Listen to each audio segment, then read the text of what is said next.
saying the pledge. Allegiance to the flag of the United States of America and to the republic for which it stands, one nation, under God, indivisible, with liberty and justice for all.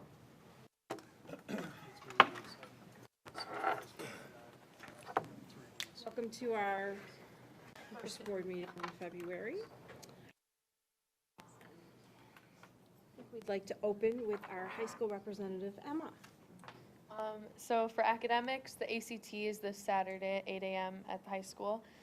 President's Day weekend is coming up, so there's no school on the 14th or the 17th, that Friday and Monday. Turnabout is this Saturday at 7:30 in the lunchroom. For fine arts, Footloose, the musical is coming up, so that's going to be the 20th to the 23rd. There are 2 shows on Saturday and 1 on Sunday that weekend. And we had 5 musicians make it to All-State this past weekend in Peoria. So Heather Hessman for orchestra. We had 2 from choir, Melissa Ivers and Greta Frankie, and then Gage Quinn and Jason Wu went for band. For athletics, varsity girls gymnastics placed 2nd in their regional tournament. Baseball tryouts are next month. Varsity dance team finished 7th at state, and cheer team is headed to state. So, 4-day weekend. I have to go. On Valentine's Day. Yeah. I'm sorry? Oh, you're in the musical. Would you like to tell us a little bit? So it's just a town in the 80s, Footloose. I think everyone kind of knows the story. Yeah, it's exciting. It's fun. You're in the cast? Yeah, I'm in the ensemble. Excellent. And do you know what type of costume you are wearing? Not yet, no. We're going to bring in clothes kind of to help out, just because we all have a lot of 80s kind of stuff that we can use. So Some of us might have some of that too. Yeah. Do you do the big dance at the end, like at the school dance? yeah. It is. Well, I'd ask you a favor to email us what your outfit looks like in case we go to the musical so we can look for Yes, you. we can look Okay. for you. I already got my tickets. I'm at the Saturday matinee. It'll be good. Well, Yeah. good luck. Thank you. I'm sure you'll be great. Thank you. Any questions for Emma? Just so the board's aware, she mentioned the all-state musicians. I've worked with Bridget Tilson on that. We're going to have them in a future board meeting, so we're going to recognize them. We had to find a board meeting that actually didn't conflict with music, so we're working on it. Sometime between now and the end of the school year. Well, thank you very much. Okay. Our next item is public comments. We have one person signed up. Chief Jim Airy, please join us. Yeah, put the mic over there. We ask that anyone speaking during public comment introduces themselves and tells us their relationship to the district. We also ask that you refrain from mentioning any specific student or employee, and keep your comments to 3 minutes, and Janine does have a little timer, but the floor is yours. Welcome. Good evening. My name is Jim Airy. I'm going to wear 2 hats, so I'm going to talk to you from 2 different perspectives. First off, I am the fire chief for the village of Barrington, the Barrington Fire Department, and have been since March of 2003. And in a short few weeks, I will be retiring, and I just want to just take just a couple moments of your time. I know you're busy, just to talk to you a little bit about District 220. In particular, the great relationship that has been nurtured and built and so strong with the Barrington Fire Department, the Barrington Police Department, the Village of Barrington, and District 220. For many, many years, we've been involved in a number of joint endeavors, and it's everything and anything. I mean, we're at the ball games, providing medical standby. We are here oftentimes at the schools for calls, for students with injuries or health needs, as well as employees, as well as visitors. And as such, we have many, many contacts with different members of the school district. And I must tell you that the working relationship that is in place is excellent. It's second to none. And while that's good for us and good for the school district, it's most importantly good for those that we serve. And they're the ones that benefit from that, and we're so very proud about that. We're going to talk a little bit later about the Stop the Bleed program and many other things that we're actively involved with all the time. The relationship couldn't be better. It's optimal. It's not that way everywhere. It is here, and we're very proud of that. And of the things that I would call accomplishments in my tenure, the great cooperative relationship that we've built and forged and enhanced with the school district is one of the things I am most proud of. You said I can't mention names, but I'm going to mention names. Dr. Harris, with his leadership, has provided so much in the way of nurturing those relationships and building those foundations. Dr. Winkleman has been great in so many ways. Steve McWilliams, we've worked closely with him over and over and over again. And I cannot leave off Eva Detloff, who's in charge of the school nurses. She is excellent, and her army of nurses they do great things every day. You don't hear about that. You don't see that. We know that because we see it. And they take great care of those patients until we get here and they hand off care to our people. So put me in a penalty box for mentioning names, that's fine. You said you're fine, you're just But fine. nonetheless, so many good people here, and I hesitate to start giving names because I'm going to leave people out. And at all the schools throughout, year in, year out, you guys have been great, and it's been a blessing and a great thing to be able to work with all those good people. So now I'm going to switch hats. My name is Jim Airy, and for 15-plus years, I was a resident in the village of Barrington and lived at 334 Eastern Avenue until last October. During that time, I was a voter and a taxpayer, and District 220 was on my tax bill. And I will tell you that I never blinked twice about what I paid in taxes to the district. District 220, without hesitation, undeniably contributes greatly to the quality of life in this community by what you provide and the caliber and quality of what you provide in the way of education and activities and teams and everything else. District 220, I always saw as the greatest value on my tax bill, without question.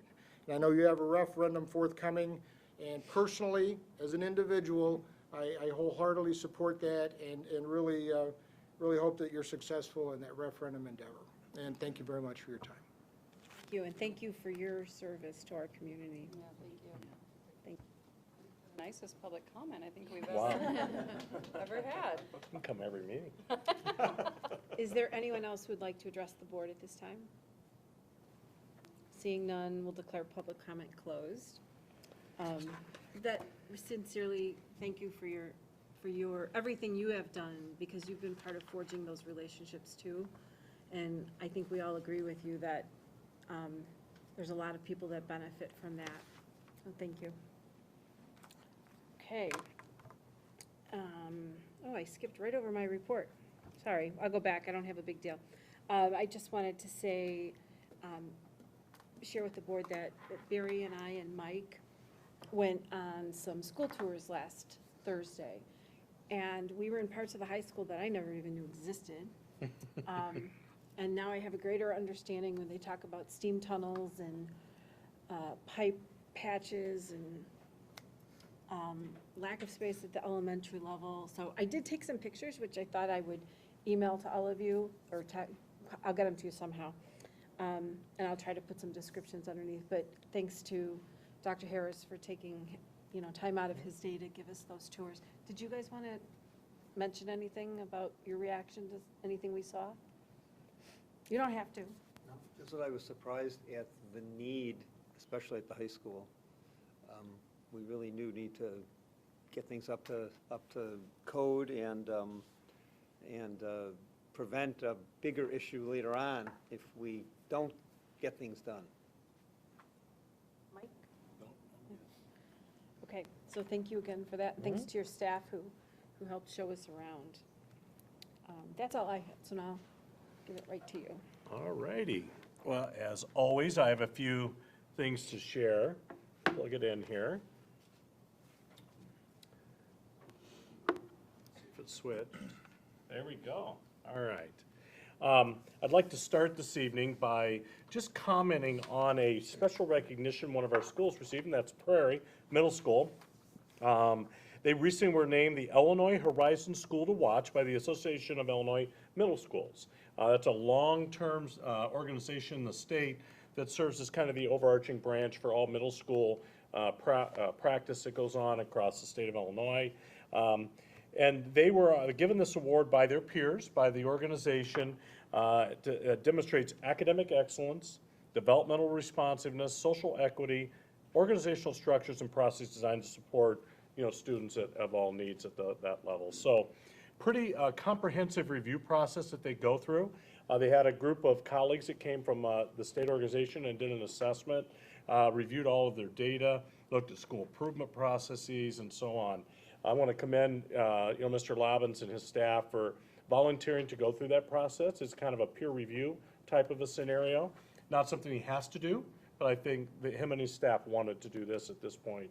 Because I think the only way you continue to stay at that high level is you gotta, take a step back and let somebody else come in and review what you're doing. They got some, critical, constructive criticism, I would say, as well, about some opportunities to improve, but overall, we're recognized as one of the best. They also are currently in the process to be recognized at that same style at the national level. I think that remains to be seen over the next few weeks or month. I'm not exactly sure on the timeline there, but stay tuned on that. And so therefore, I know they're pursuing, that opportunity as well. We'll see how it plays out.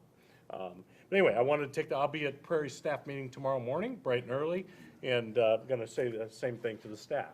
So, and congratulate them as well for going up and beyond, normal expectations. So, the other recognition this evening is a special recognition. I'm going to ask Craig Winkleman to come up and lead this.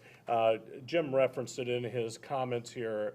We are very fortunate to have not only excellent service relationships with our first responders, but also our community organizations as well. And you'll see both the noon and the breakfast Rotary here tonight. And I'm going to let Craig explain a little bit about the partnerships and how this played out. Craig. Thank you, Dr. Harris. We are so fortunate that both of our Barrington Rotary clubs annually do so many great things for our students here in District 220. So we want to take this opportunity tonight to recognize and show our appreciation. So we have a few individuals I'd like to invite to come up here to be recognized. Starting with our two presidents, Steve Hollis, president of the Breakfast Rotary Club, and Michael Mann from the Noon Rotary Club would come up. I also want to ask Chief Airy, who is also a Noon Rotarian, and Assistant Chief Bruce Peterson to come on up. And our special guest, Trudy, who's a member of the Breakfast Rodeo as well, to come up front. What's that? And Brian is also a Noon Rotarian. So I am. a lot of friends in Rotary here tonight, and I'm a Breakfast Rotarian as well. Yeah, exactly. So as I mentioned, every year, annually, our two Rotary clubs do so many things for our students, both generously giving of their time as well as their financial support. Examples include our students participating in youth assembly programs, interact clubs where they learn about the value of service and then are able to engage in different projects, serving our students through reading or tutoring, or the list goes on and on of the various ways that our Rotary clubs support our students at all grade levels, from our earliest learners all the way through high school. And so we wanted to say thank you tonight for that. As was mentioned earlier, we also had a special project this last year.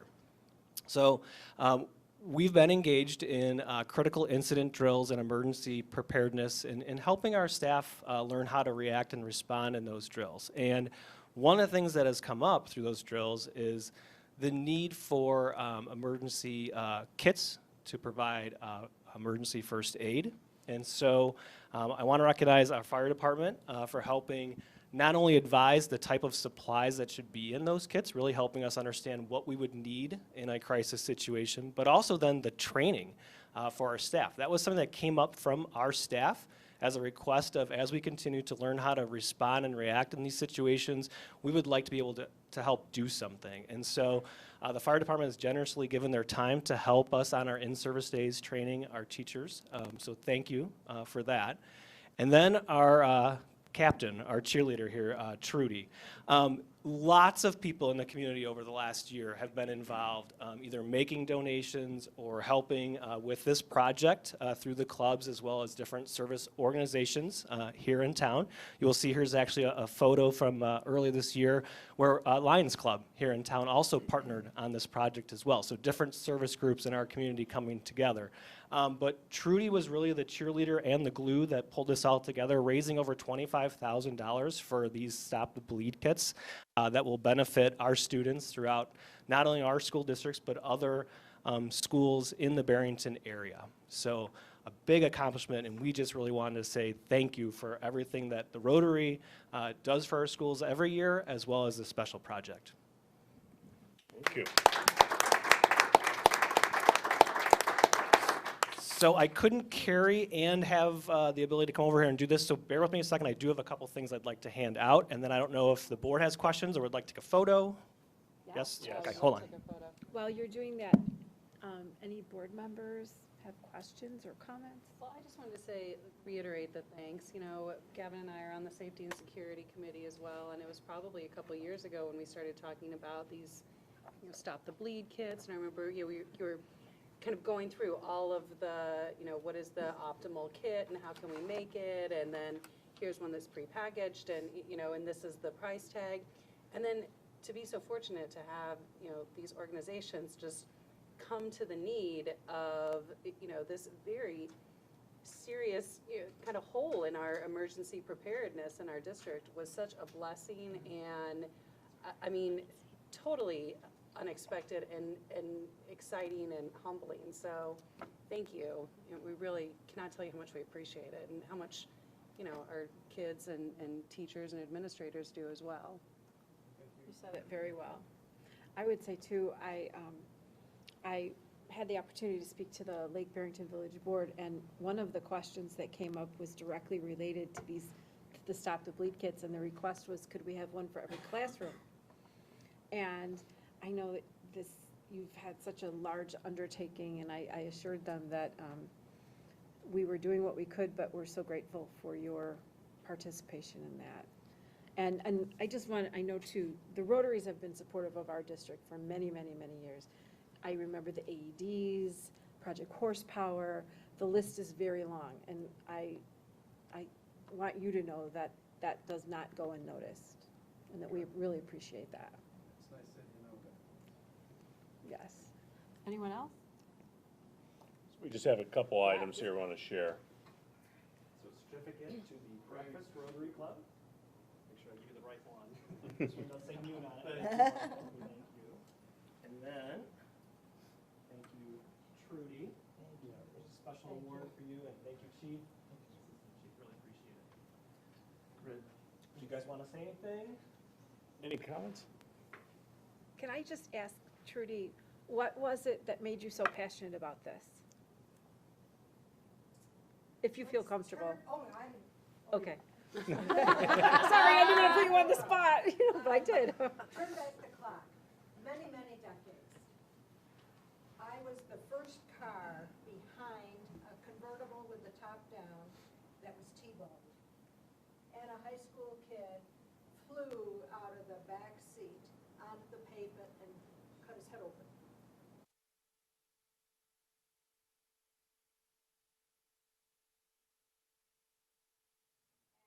My sister was in the car with me and we had just gotten some ice cream and I had a wad of clean paper napkins.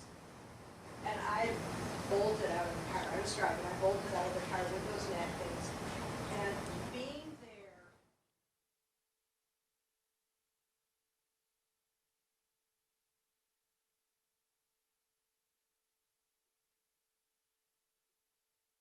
of those napkins.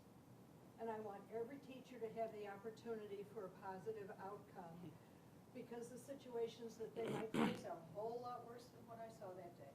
But that incident has stayed with me. I can tell you what the kid's name is, I could tell you what we talked about, and this was a long time ago. It was when I was about 20. So, anyway, it's a wheelhouse project for me. I loved it. I loved the school district, the people I've met, the principals have been great, working with the fire department. I mean, these guys are on speed dial with me, so they've been very helpful. A lot of support from the new club. Steve has been backing me all along. Greg and Cassie have been great to work with, so. I'm gonna be sorry when it's over, but we're working for a positive outcome here, and we are looking for another $22,848 in a grant, and it's gonna come through. Well, thank you. Thank you very much. Do you want to take a photo? Yeah, we can do that. Would that be okay with you? Yeah, well, you want to do it, we have to come back here. Yeah, follow Craig around here, we'll take a photo. Samantha will come up here and snap it. Then you'll have you shake everybody's hand on the way out. Slide. Come around the front. Slide. Sorry. Oh, Angela's I know, it's, I got a lot of coats and purses. Can you get us all? There we go, over the board. All right, am I in? All right, ready? 1, 2, 3. 1, 2, 3. Thank you, guys. Thank you. Thank you very much. Rip anything out of here. Thank you. Yeah. Come on, it's like a speed bump. Bruce, if you want to come right in front here and shake our hands, we'll shake your hand on your way out. Thank you. Thank you, congratulations. Thank you so much. Thank you, Steve. Thank you so much. Trudy, thank you again. You're already, thank you. Thank you very much. Well, I hope you play good golf.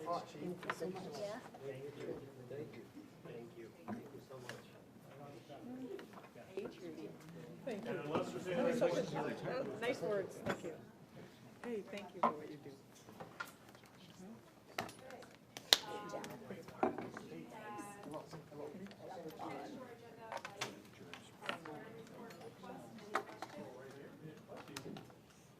What about board committee reports?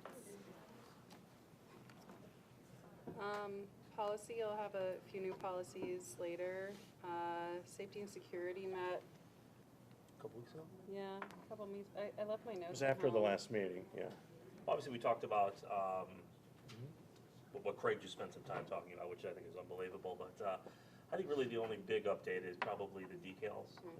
I think we stalled for a while, but with some of the new folks we have working on it, it's picked up some steam, and we kind of expect to have some prototypes kind of going in one building, and then hopefully the balance of the footprint thereafter. Yeah, I think that the big They look change. nice. We're doing them from the inside instead of the outside. And then, got some information as far as that as you go up in the building, the numbers need to get bigger so that so you can read them from the ground. So, I think we're actually going on the outside rather than the inside. oh, did I because of say what- the opposite? Yeah, because there's some blinds in between window Oh, panes. it was the blinds issue. Yeah, so- Oh, and so that's the issue. I was about to say, because I thought it was because of the temperature, but the temperature is why it's been delayed, because we can't Can't put them install when on it's too because cold. it's so cold. Sorry, thanks, Dave. Waiting for it to warm up. Day by day? Any other reports? Finance committee met today. I want to thank the policy committee for continuing to send work to the finance committee, so thank you very much. They're sharing. It's a loving relationship, Gavin. Yeah, I mean, a couple things we spoke about, you know, from a DSEP perspective, there's one additional step that needs to take place, but as a board, a year ago, we actually issued 2 years of DSEP bonds to really keep the cost down, and that was really the idea. So, just some more of a formality than anything else. From a policy standpoint, we did make a few recommendations, so you'll see that come back your way. Weren't you excited to be part of that? I could hardly sleep last night. The only other thing we discussed was, and it will be a board action forthcoming, is upcoming extension to our transportation contract. We spoke on a high level, and we expect to, Dave and Brian go back and have one little quick dialogue, and then hopefully we can get something for an action item at our next meeting, I believe is the idea. So we've gone through 3 years of our existing 5-year contract, and we're looking at years 4 and 5. Which require kind of a negotiation of the contract. So more to come, but we're very close. Thank you. Facilities Committee, we met about 2 weeks ago. So summer 220 projects are set in terms of the planning, and now we're getting bid specs, and we'll come back to the board to get the official funding when that comes. And we're trying to finalize some of the concrete ideas for 2021. And of course, the referendum may impact what we end up coming up with in terms of planning. And we also looked at the outdoor education classroom, the Hart Road facility west of Hart Road. And we got some pretty extensive wetland delineations and kind of a site development evaluation. Was done by Walt Harrison. So we spent some time at our meeting just kind of going over the site. And there's some very interesting things that can be happening. And we're going to come to the board and kind of present this to you all probably next month. In the next month or two. So there's more to that, but just wanted to kind of tease you that there's definitely a lot of potential with that property. I always appreciate previews. Thank you. Anyone else? Okay. Then let's move on to our consent agenda. Is there a motion to approve this evening's consent agenda? So moved. Okay. Under finance, I'd like to acknowledge a gift from the Arborea of Long Grove, care of Mary Jane Pfister, of some donation that looks like to our fashion program at the high school, fabric, things like that. So thank you to that. We are approving minutes, open and closed from December 3rd, 2019, open and closed from January 14th, 2020.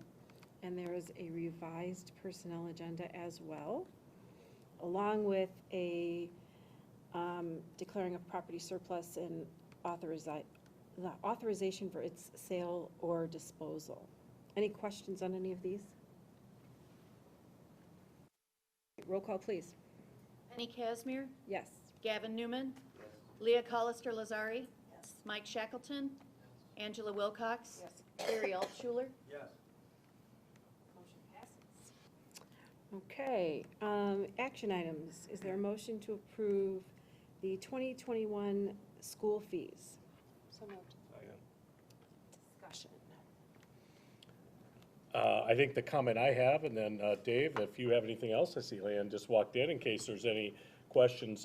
Student fees were essentially flat here this year, and Finance Committee reviewed them at our last meeting, not this evening, but previously.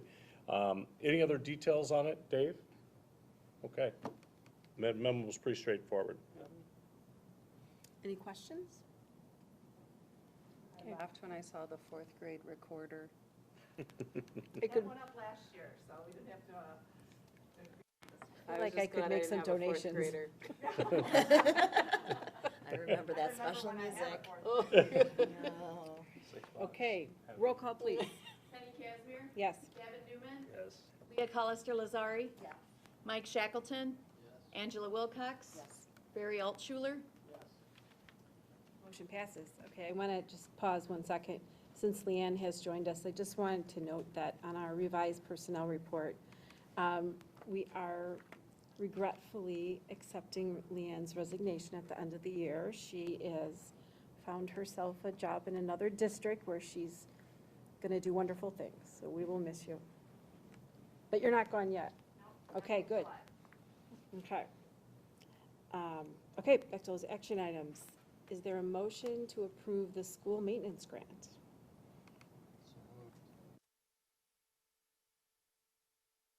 Now, just real quick comment, I'm gonna let Dave talk about this a little further. We actually had identified this project as part of our summer projects, and then we became aware of a maintenance grant from the state as part of their capital bill that would help offset some of the costs, which would be good news. So, Dave, any other thoughts or comments on this? I'll just say we were super excited about this grant, and then got a little less excited when we realized we could only apply for one school and up to $50,000, because we had a long list of things that we were ready to go with, and we thought we were perfect for. But we're very pleased to be able to put this in and hopefully get some state support for being able to provide an ADA compliant restroom at Sunny Hill. And we think that would be, it's something that is needed, and it's a project that's ready to go. So I want to just clarify. For approving the application. That's Correct, just the application. The board has to take action, then we'll submit it to the state tomorrow. Questions? Was this on our summer projects? It was. So the 100,000 was on our summer projects? Yeah, if we get it, which would be That was great. what we know from working with our grant specialists in the district is that this grant, when you work your way down the priority list of kinds of projects, emergency being the #1 priority, and then after that, some this ADA type of compliance stuff is right after that. So if you're higher up on that priority list in terms of the type of project, and you've got projects that are ready to go, you're more likely to be able to get grant funding to support those. I'm not sure how the emergency works, like if you're just about in the middle of the grant application period and wind blows the roof off your building, I guess you can apply for $50,000 to repair that. Otherwise, I don't know what you do for that. So we think we've got a good shot at this. We looked at our summer project list to say what are our sort of shovel-ready projects that we can submit for. And we think this is a great candidate at this school to be able to do that. So the project's gonna take place, assuming the costs come in reasonably with or without the grant? That's correct. Okay. So if we get it, then we'll maybe have an opportunity to do something additional. We'll see. We'll see. Or save some money. Yeah, or that. That is correct.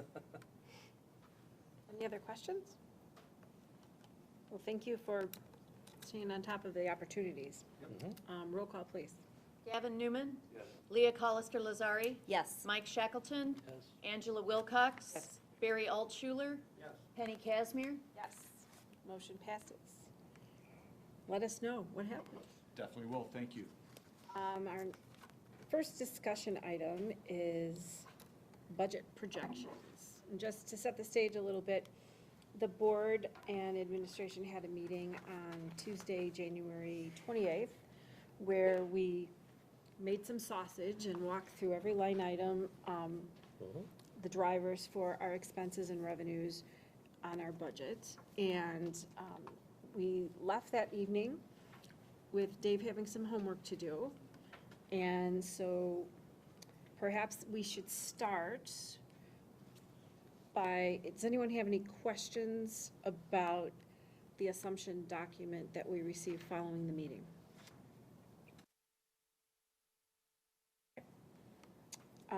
Is there anything we should know about that document, Dave, that we wouldn't? It's just Otherwise- just a couple small changes that. We had discussed.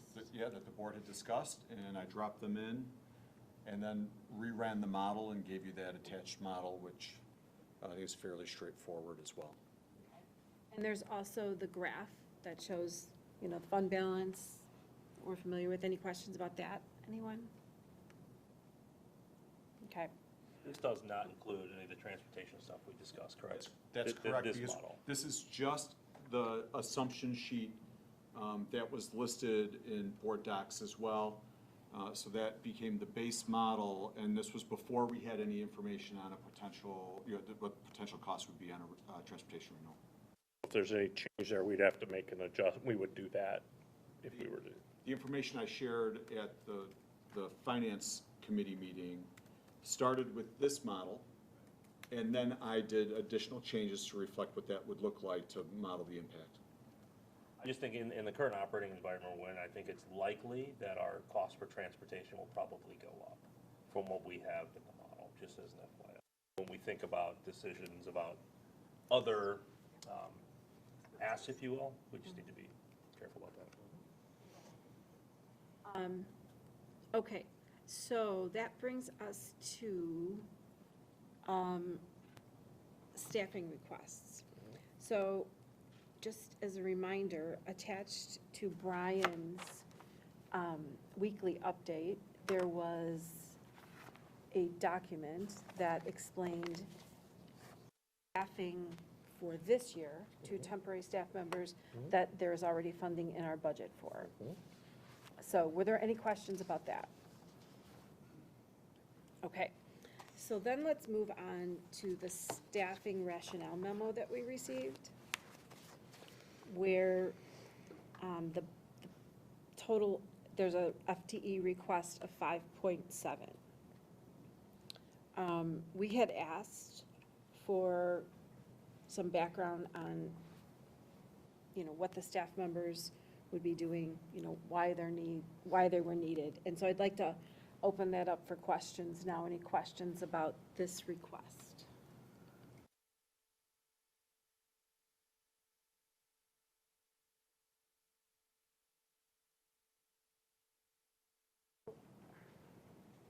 Let's dig in. I mean, I know that we have social workers and counselors. And those are different things, right? Different functions. So can you speak to that a little bit as far as, how these positions are utilized? Sure. Counselors, we currently have guidance counselors at the middle school and the high school level, okay? At the high school level, it is primarily used for a variety of aspects, helping kids make good choices in their course selection, some social emotional support as well, both individual and small group, situationally, for all students, and also career and college guidance as well. So those are kind of three big buckets. At the middle school level, there is some guidance in regard to academics, and they work directly with staff. But there's also a significant amount of their time done in the social emotional arena at the middle school level. Those guidance counselors work directly with teachers and help support kids in that challenging time in school life. I'll just put it, that's why we have good supports there. Social workers are, we currently use them for different purposes. And we do not have guidance counselors at the elementary level, okay? So these initial requests that you see here are, is primarily at the elementary level. We have, and I think we've talked about this, staff has a variety of different topics where we have this increase in significant social emotional needs at the elementary level. And that's what you'll see here in this outline in this request. That was the number 1 requested item as we had preliminary conversations with principals about support in their buildings. It has been for a couple of years, but we feel like we're in a position now to better understand the exact needs and how we can better provide those supports at that level. So that's what you see here. That's what you saw in the temporary requests that we're, the situation we're doing this year, but then in a more of a longer term approach, you'll see that played out here. Do you have anybody else want to add anything to that? Did I lay it out? I missed something? Okay. I think that we were in a resource allocation meeting, maybe, I can't remember, but I felt like we kind of dug into, in the elementary level, that, and maybe they aren't called counselors, but there are supports that are available for, like, children that have an IEP, but maybe not for the gen ed. Could you just maybe explain that a little bit more as well? Sure. I'll take a stab, but I also may defer if I miss something. All students district-wide that have an IEP that we have identified specific needs, they do receive social work support. So that's pre-K-12, all right? At the elementary level, there has been a request to have additional support for that, so for regular ed students. Okay? So that's what you see here, okay? And that is... That's right. We have social workers at that level, but they're identified for targeted needs for IEP students. Now, they do some work in the general ed as well, but there's not enough. There just isn't enough. And that's an ongoing conversation we're having with staff, Melissa's shaking her head, as well as, and I think, our leadership recognizes that as well. It's our reality right now with some of the most significant social emotional needs of students. I mean, that's what's playing out. Any other thoughts? I missed anything? I would say the only thing I would add is, and you touched already on this multiple times, Brian, but the additional social work and psych help, especially though in the social work area, those are some of our best practitioners for helping our teachers problem solve in the general ed and special ed classrooms. So when teachers are looking for strategies and supports within their classroom, those are the people they're going to say, how might I work with this student or this group of students so that we can keep them in our core classes and still help support their social and emotional needs. Would you go a step further then and explain the role of the school psychologist. Sure. See, this is all different from when we were in school. It is. Yeah. The guidance counselor did everything. Right. School psychologists are much more targeted evaluation modes. Anytime we do case study evaluations, when we have identified students with unique learning disabilities, behavior challenges, emotional needs, other health impaired situations, our school psychologists do all of that testing and also do provide some guidance and support, for staff. And, they serve multiple functions. It depends on the level. It varies a little bit. I think their role is way more expansive at the elementary level. They have a lot of hats on any given day, especially if there's a crisis scenario that plays out. I think at the middle school and high school level, as I explained before, we have additional people in those roles, so their role is a little more defined and targeted towards special education needs. So the psychologists, they are trained to do individual evaluations of students from an academic perspective, okay? They're not, some of them do some one-on-one or individual therapy, but it's minimal amount of their time. Any other thoughts on that? All three of those roles, they're cross-trained, they support kids and so forth, but the psychologist is the one that has a licensure to do the evaluations. That's the main difference between a psychologist versus a social worker or a counselor. And I would say historically in Barrington, the psychologists have sort of over time had replaced the counselor role, or had replaced the social worker role, where now we're seeing more of a need for that to be, more targeted at somebody specializing just in the support for kids, rather than dividing their time. I do know that many psychologists really prefer having the opportunity to do both. So, because they have that model now, and but there's a need for both the assessment piece as well as the individual and group support. The social workers also, while they all serve those same functions of how they work with kids, have more of an emphasis on social skill development and behaviors, even though they work on all those other skills, just like a counselor or a psychologist would do that with students, and our counselors typically have more of a supporting students in their day-to-day academics and classroom functioning and things like that. So they all do a lot of the same things. They're touching on the same things, but each one has a little bit of an emphasis area. So, I'm sorry. Go ahead. I just want to flesh out a couple of other questions. So with our partner agencies that we work with, Barrington Youth and Family Service, Barrington Children's Charities, Advocate, is that? Alexian Brothers. Yeah, both, yes and yes. Good Shepherd and Alexian Brothers. What staffing is provided, and what of those three categories does that staffing fall within at the high school level? Because I believe there's someone from Alexian Brothers that's a full-time, and I would call it counselor, but I don't know if that's the right I'll let Steve speak term. to that. So we do use Barrington Youth and Family Services, and occasionally we do have outside resources that come in especially from Alexian Brothers, but they help to bridge the gap, so they might help to run a group. Barrington Youth and Family Services that offers some counseling services after school where students can drop in. But it's additional support. We can't depend on them to serve our minutes. So again, it does fill the gaps, but doesn't fill the testing needs. It doesn't work with some of the more complex issues that we deal with on a daily basis. So certain groups, maybe we've got an Alateen group or something of that nature, they might be able to help out with that in terms of support. But Those also serve, Steve, and correct me if I'm wrong, in a wraparound service model, correct? Where, we only have the kids 8 hours a day.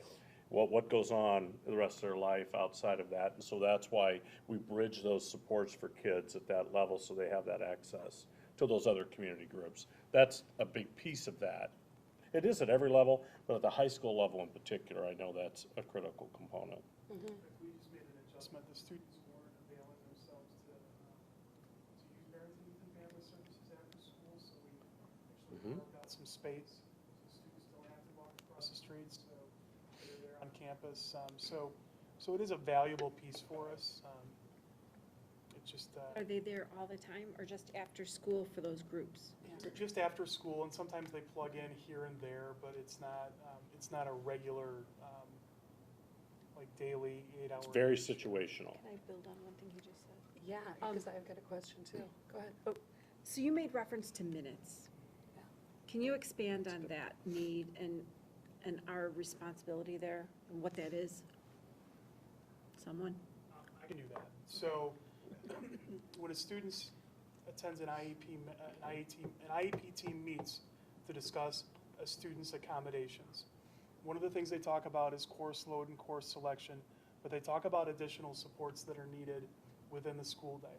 Sometimes it's speech and language path, sometimes it's occupational services, but a lot of times it's psychologist or social worker minutes.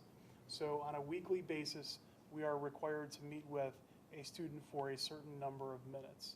So it's built into their IEP and we have to track that. And sometimes it's group minutes, sometimes it's individual minutes, but it is part of their IEP to support their instructional needs. They may be required to have 30 minutes of social work time per week to work on their social emotional issues identified in their IEP. They're required to have one group per week. Yeah, exactly. It depends on the kid, depends on the needs, depends on the situations. Now, those are only students with IEPs that have been, identified. And what if, for one reason or another, we fall short on meeting our obligation there? We We're don't. required to figure that out. Sometimes it's over time, to adjust our services a little bit more over time. Or we pull Or- away from the regular ed roles that some of them Yeah. serve. Or we move people in the district to other locations to fill a gap. That happens from time to time. Violation of the IEP. If we don't follow it, it's a violation of the IEP. We're not meeting their needs. That's not good. We would be out of compliance.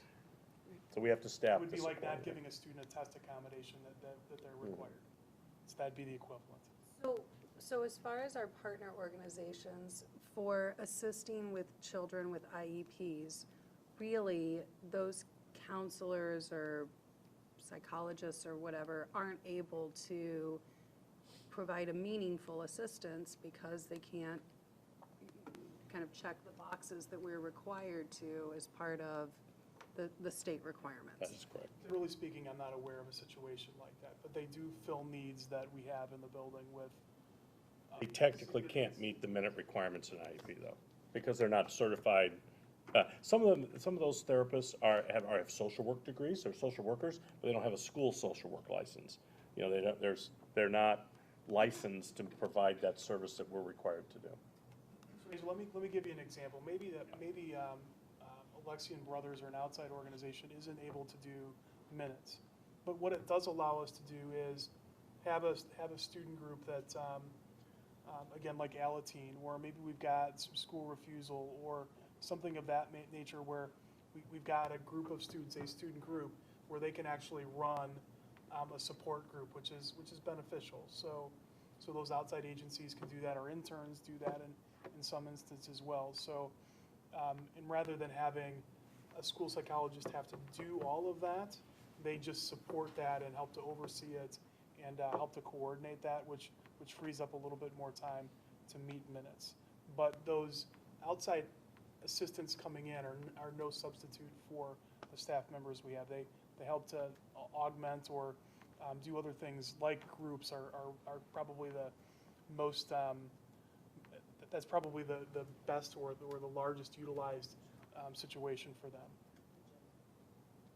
Correct, Can be that is correct. Or it's an intervention before we head down a different path. That is correct.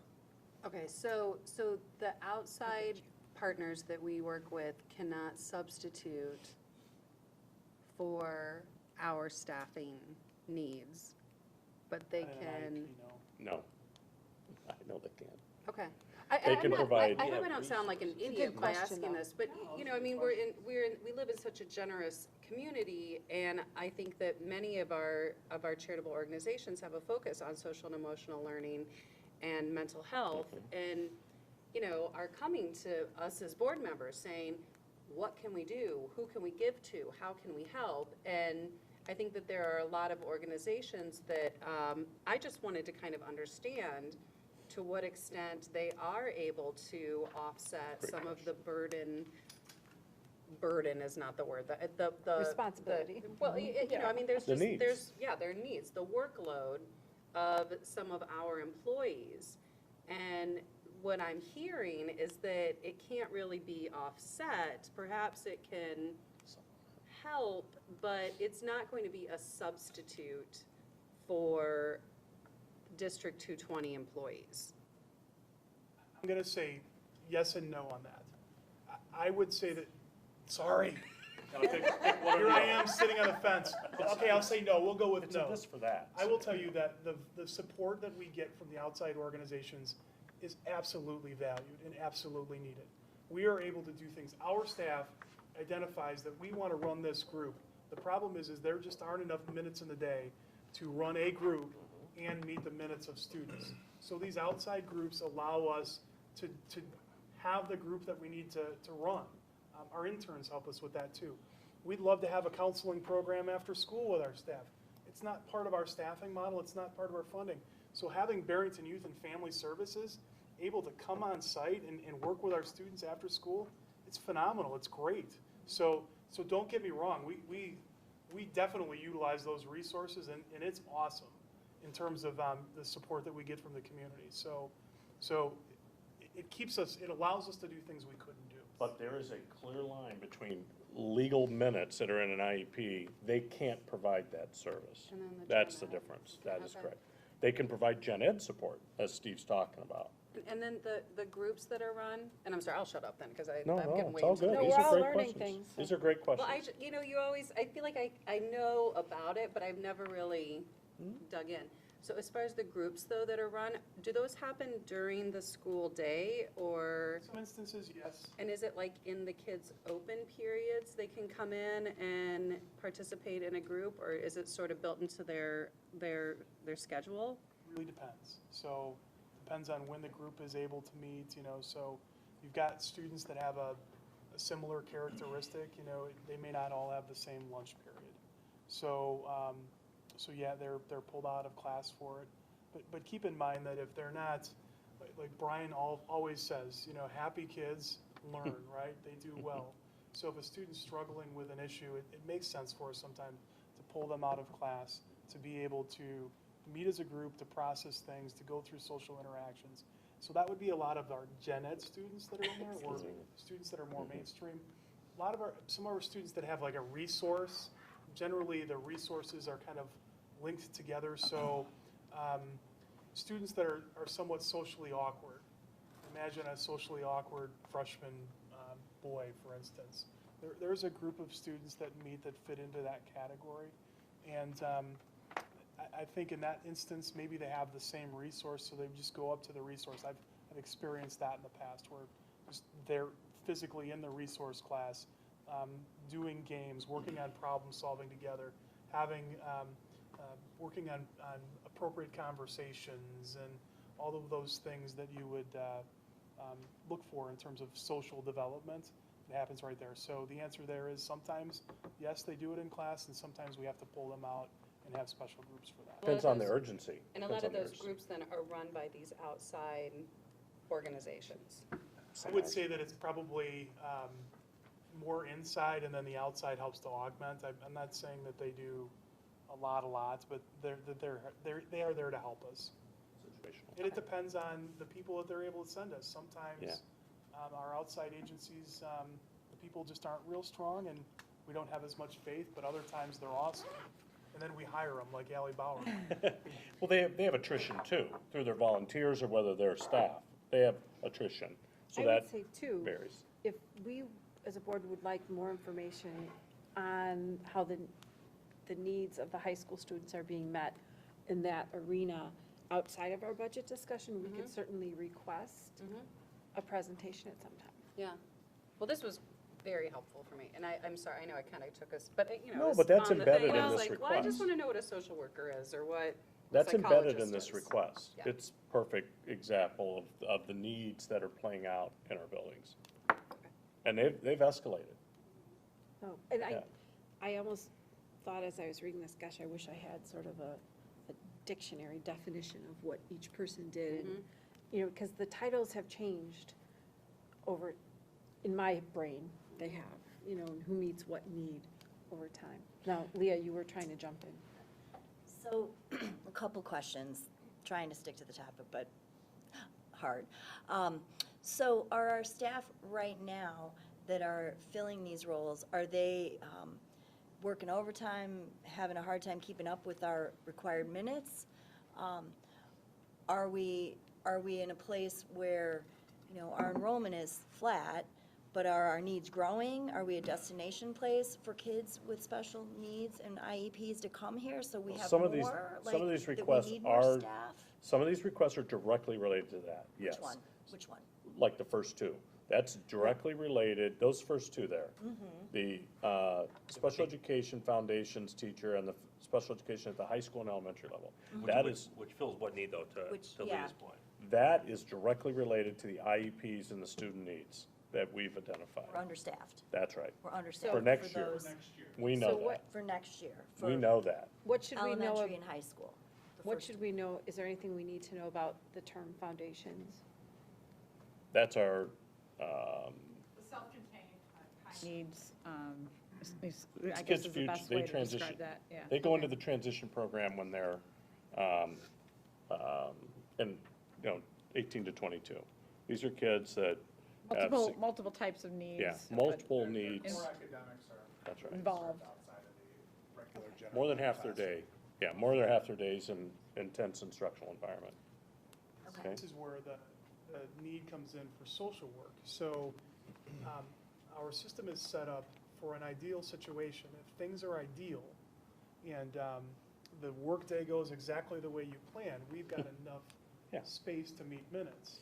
However, I don't know of any day at the high school that's ideal. Any day at any level. When I find one, I'll let you know, because there's always something, there's a student in crisis, so they're part of our crisis intervention team, and they go up and help to resolve those issues, and sometimes it can be larger or smaller, so our social workers do that. That will take away from their minutes that they're doing in that time. So as we're looking at adding another foundation section, we're looking at doubling those needs, and so that's why we need that additional support there.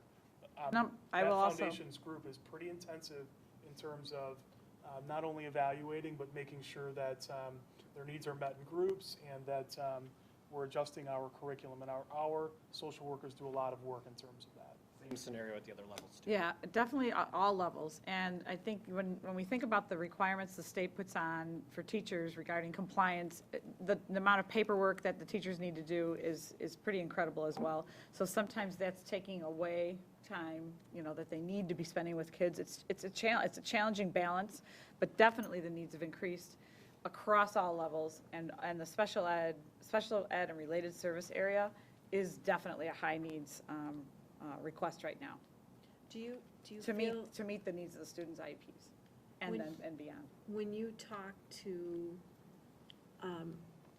individuals in a similar role as you in other districts, is this something that is being seen in other districts as well? Definitely the social emotional piece, as far as maybe some of the foundations programs, maybe not as much, people know the good districts, they tend to move to those places for that support. So probably more so in certain districts, you might be targeted as a really strong support for those kids with very involved special needs. But across the board, and everybody I talk with regarding social emotional, needing that support for kids, and not only in the special ed area, but in the general ed area. We're in high competition for these positions you see here. That is common across all school districts right now, the people I talk to. Get talented people. I had a meeting with colleagues from another district, local district, and it was like we were sharing exactly the same pinch points, the same stresses. It's everywhere. I felt like I was having a conversation with Nina across my desk, and the things that we're struggling with and trying to problem solve it. At our schools, they're having the same issues. So I look at it, it's a super important aspect to all children, depending on what program they're going down. But I also have to reflect and say, can we afford it?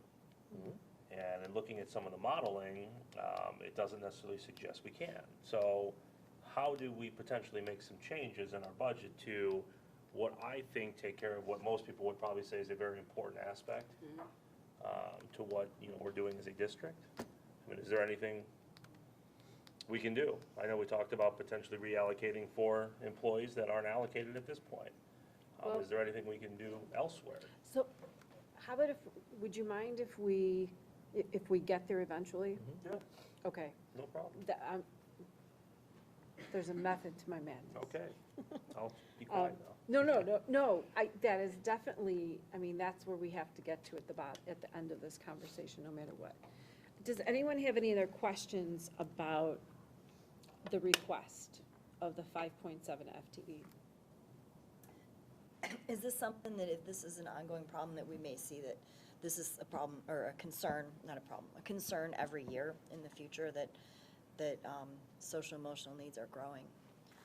And to think about this, not tonight, but to think about this for the future. So are you asking if there's an anticipation of the request of more staff? This year, the next year, yeah. It has been for the last several years. I mean, this is not a new topic. We've talked about it here at the board table quite a lot, but this is the first time where we've actually said, okay, we've got to have additional support in these areas to be able to continue down this path. It's gotten to that Yeah. point. We've managed it. I don't remember a request like this in a while. We have done some of what Gavin mentioned before over the last several years, where we have done some this for that internally, where we have repositioned. Let me give you an example where we took some aid positions that we'd used previously and we turned them into a social work position through the IDEA grant. Beth's not here tonight. She is very sick at the doctor, and anyway, she could speak to it really well. Bottom line is, we've done some of that over the last couple of years to manage and maintain, okay?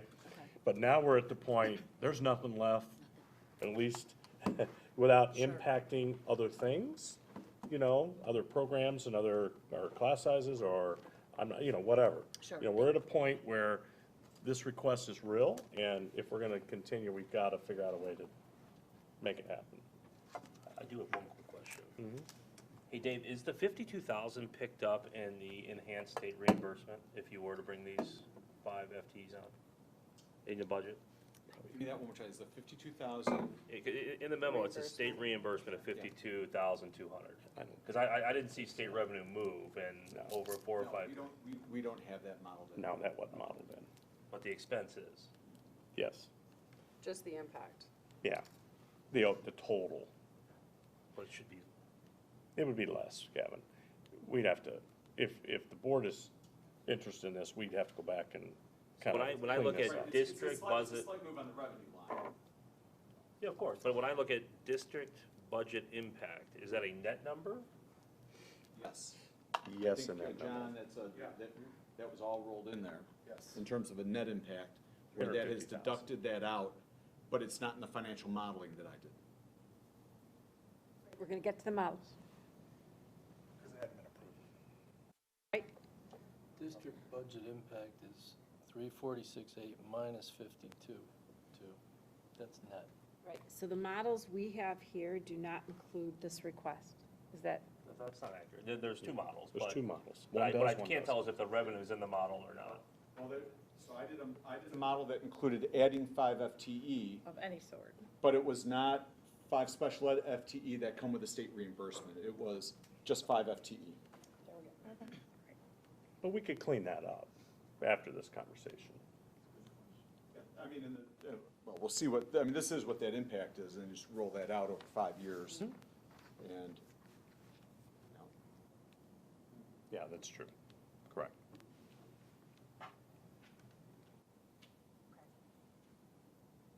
so, are there any other questions about the staffing request? Okay. We're gonna come back to this. So then we had a discussion at the end of our meeting, at the budget meeting, where we talked, or during it, where we talked about staffing, if anticipated staffing needs, if we were to roll up the classes from one grade level to the next, like we've traditionally done, And it appeared at this point that that the district had 4 extra FTE that were not currently slotted someplace for next year. Now, there were questions up here around the use of those FTE and are they contingency, are they not? I believe at one point, and this is typical, we would be looking at that chart with all those class sizes and saying, okay, well, I'm worried about this section and that section. Can you just refresh our memory of those, for lack of a better term, I'll call them extra FTE right now. Where you had, how many spots in the staffing did you have like immediate concern about that you thought you might be utilizing some of them? I'll let Mary talk to that.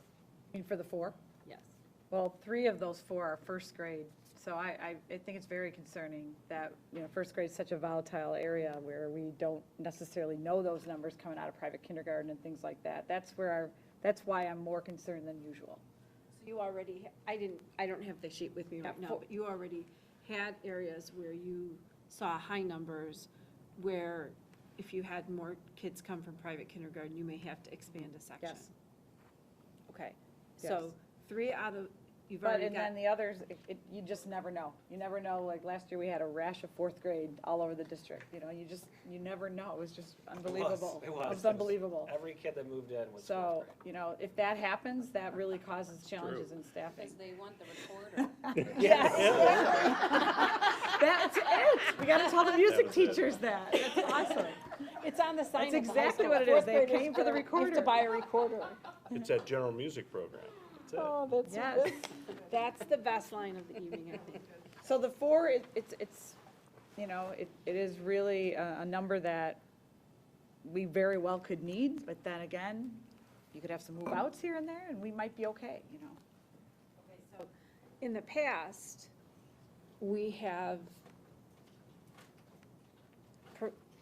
we've given we have allowed Dr. Harris to have some contingency FTE to address situations like that. And so the suggestion that I heard the other night, and correct me if I was wrong, is that those 4 FTE you be allowed to use them as contingency. Is that accurate? I'm asking you. That was our request. We're just anticipating this, just again, based on the last several years, as well as some very close numbers. This is January, or now it's February. We just know how it goes. Okay, so does everyone understand the whole contingency FTE piece? How do you play that game, though? I mean, maybe you don't need those 4, so what flexibility do we have? Or do we just have to hold our breath and wait until the Final summer to budget, figure that's that when you out? approve the final budget in September usually, and we'll see where we're at. So what normally would happen is between now and the first day of school, we would get refreshed documents with class sizes listed on it, and we would have conversations about, we're gonna have to add a section here, we're gonna have to lose a section here, and Brian's usually pretty good about letting us know how those the contingency is being used or not. Did I use them or not? I keep you updated as it goes along. And I'm not, I don't know if it's been since you've been here, but I do remember times when, for whatever reason, the contingency was all used, but yet there was still a request, and then we had to have that discussion here. Can we afford more? So, yeah. So any other questions? There has been years when we don't use it all either. Correct. There is. I know that recently, last couple of years, 2 years ago, we didn't. How many do we have left over? 2, if I remember right, the previous year. I just know it happens once in a while. I think from my perspective, from what I'm hearing and kind of past practices, we do use a lot of these contingencies. So it's hard to budget in, to Barry's point, saying, hey, when we're making a decision like this, I think you have to assume those 4 FTEs are on the payroll. Exactly. I would agree, at least in When February. we're forecasting, right? for sure. Right, you budget them as we're gonna use them. We get They're into there if we can use them. June, I may have a different opinion, right? Right. Okay, so from where I sit right now, I think that we have at least 3 factors that we know about that, and you're right, Gavin, I just hadn't flipped enough pages that there is a model for the 5 FTE. But we also have a transportation contract that has percentages perhaps that aren't reflected in our model. So I think at this point, it might be good for us, in terms of informing ourselves, to request some additional models With the transportation, yeah. that from the business office. So what do we want our, I'll suggest. I think we have a model that includes the 4 additional FTE already. Okay? That's the base model, The base model. It includes current staff. Current. which would be the 4. Includes the 4. Okay, just, But we're I just calling want that the 4 FTE. okay, I just want to make sure that for- we're all on the same page there. Contingency, for, Correct. okay. That's all right, that's in our base model. Okay. So, I think what I'd like to do is put the transportation in there. The transportation has to become part of our base model, I think. Would you all agree? Okay. And then, so, transportation's added, we have a version that includes the 4 contingency, and if you could label it as such, I'd appreciate that. And then another version built upon that, that includes the 5.7. Well, it says 5. Is it 5 or 5.7? It's 5. Oh, I thought it said 5.7, I'm sorry. The model The was 5. model is 5. No, but the ask is 5.7 though. I'd Because like it to reflect the 5.7, That's the please. delta between the state reimbursement. So we showed that. I'm confused. Oh, I that's see the- what he's saying. Yeah, Seven. that's the delta. For the same cost So the as same cost as 5. that are not special ed without the Correct. reimbursement. Say that again? So from a pure dollar perspective, the district impact for having 5 non-special ed staff members and 5.7 special ed staff members that come with a reimbursement from the state, the dollar cost net to the district is about the same. Yeah, but I think for our exercise, you're asking us about the 5.7, not adding 5 additional FTEs, correct?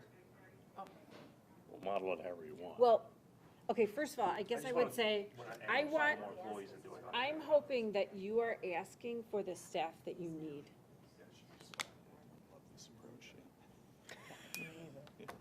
Yes.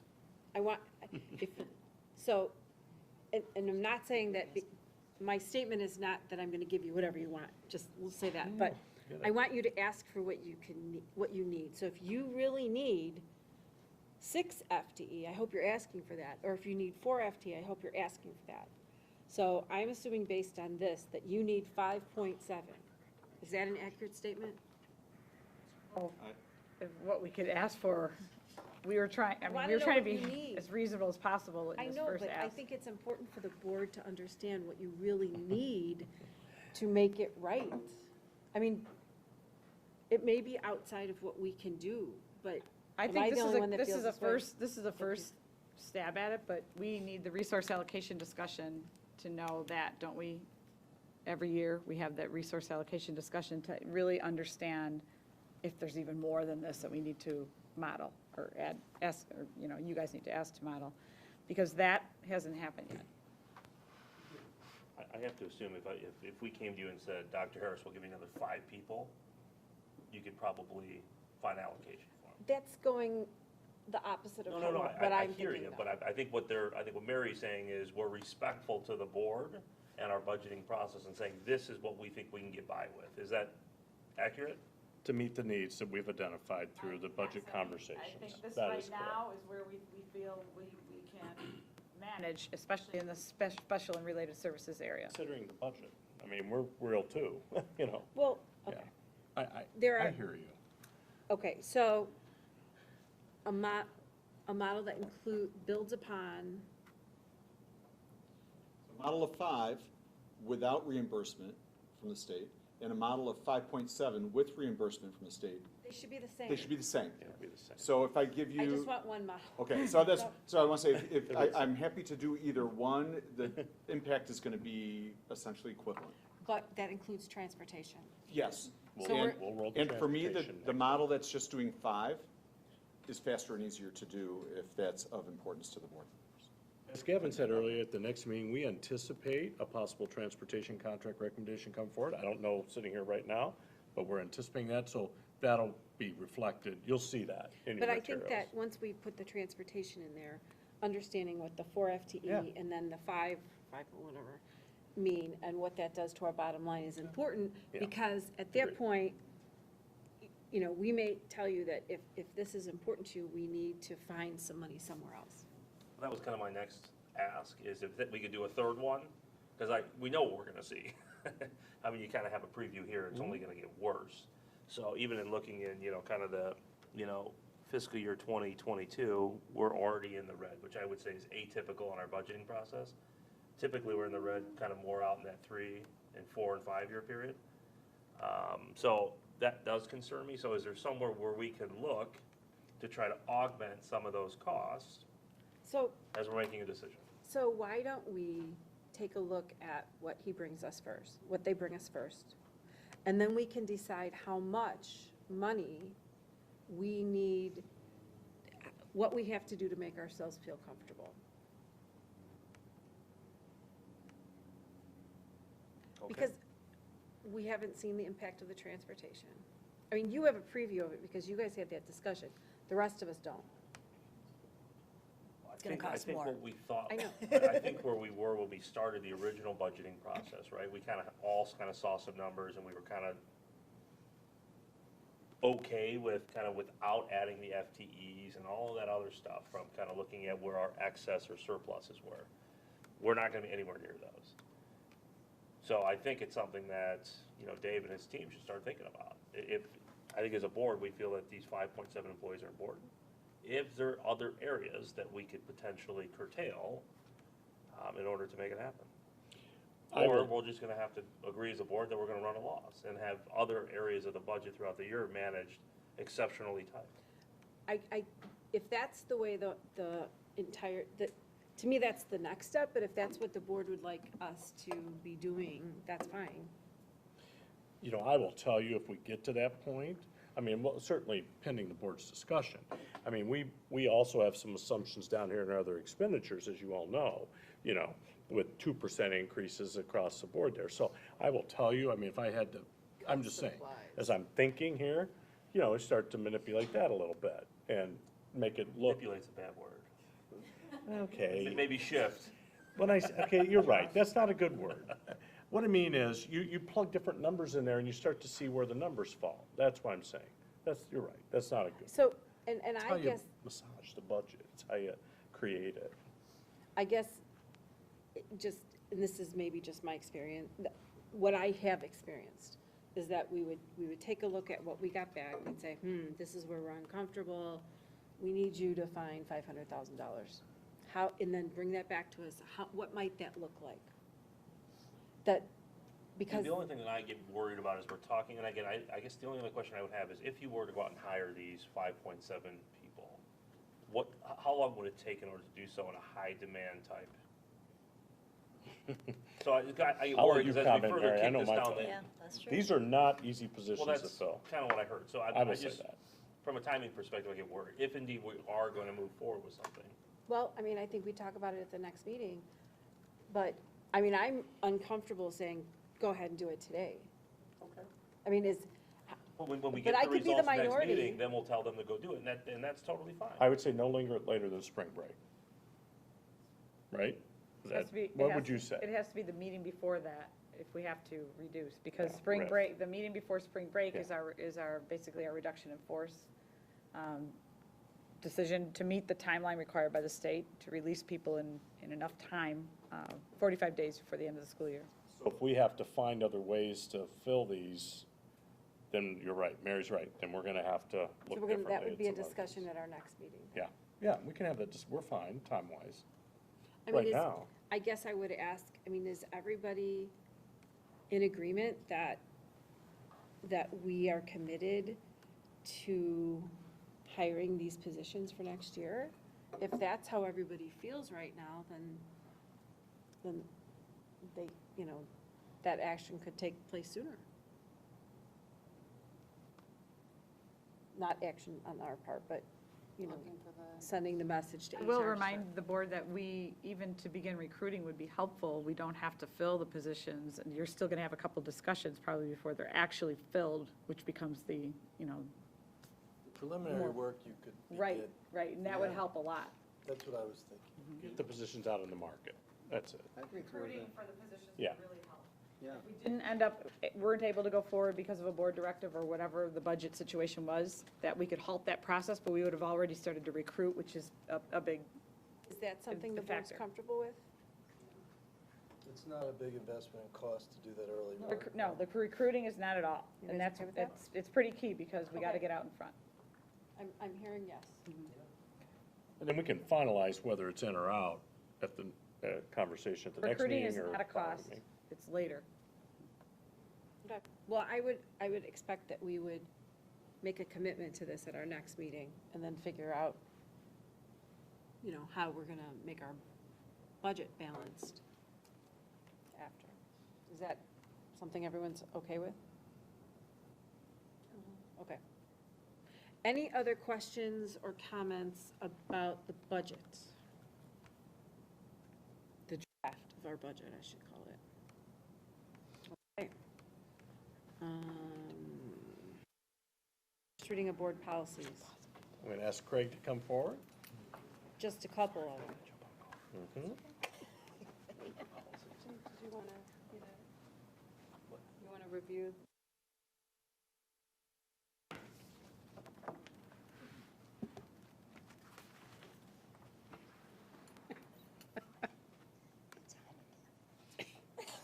So, absolutely. Okay. So, I'll let you guide us. These are the last 12 of issue 102. So while we have handed off to other committees, the policy committee, I do want to recognize all of the hard work to get us to this point where we actually tackled and accomplished the largest issue ever given in a single press update. So I've kind of organized these last 12 into two categories to hopefully organize and expedite our conversation tonight. So the first 6 policies are listed as minor, and the second 6 in the grouping there are listed as major. What that means is the minor policies are strictly legal updates. There's no substance or content change, so it's the board's permission. I would recommend moving those forward to second reading based on the work of the policy committee rather than spending time on those, so we can have our conversation tonight kind of focus on the second 6, which actually do include some content and wording changes. Does anyone have a problem with that? I'm sorry? I thought it was about music, minor and major. No, of course not. Okay, Minor. thank you for, Okay, just trying to Helping move us us be along, tight. We finding appreciate different that. ways to do it. So as we look at the next policies, just to orient the board again, green is recommended additional wording from press. Anything that's highlighted in red is stricken, meaning that's a deletion from press. Our policy committee also at times, you'll see in some of the policies, does add wording from the committee, and that's reflected in blue. And anything that the committee is recommending for the board to consider that's a deletion from the committee, not necessarily by press, is in orange. So that's kind of the highlighting we've been kind of settling into. So our first major policy is 5:20. This is actually an exhibit. So the board looked at this policy. We actually approved it for first and second reading, and the exhibit was supposed to be approved at the same time. So mea culpa, I did not include this last time, although we've already looked at this policy. any questions? Just to note, it's the same wording that we added in the policy, as well as the deletion of other elected officials, since we felt that that did not apply to our community. Angela, anything to add there? Nope. Any questions? Okay. Next policy is 660. This is, I'm sorry, Yep. we're on the first one, 520? yes, the first one we just looked at was 520E, meaning exhibit. And that- Section 2, it talks about ethics and gift band. Does that belong in here? At the bottom? It's in green. Yeah, it's a reference to policy 2:105, ethics and gift ban. So that policy, as well as 520 workplace harassment prohibited, it's noted here that anything that's adopted by the board are superseded by this resolution. So it's consistent with those two other policies. Yep. Any other questions on that one? Okay. So then next, I'm going to go to 6:60 curriculum content. So some changes here. Requirements, I know this is not Dr. Harris's favorite thing when we have requirements from the state, as we talked about that during our legislative breakfast, but there are some new requirements. So beginning in 2020-2021 school year, grades 6, 7, and 8, students must receive at least one semester now of civics education. You'll recall that was a change at the high school level a few years ago, where we are having our students participate in civics, and we've seen the result of students attending our board meetings. They're now also adding that requirement in middle level. Please be kind to middle school parents, because they probably don't want to be driving their kids to and from board meetings. So the kids can Yes. attend our board meetings. Yes. I can pass that along to our middle school staff as far as what they're coming up with Right. for assignments get more and activities chairs. for them.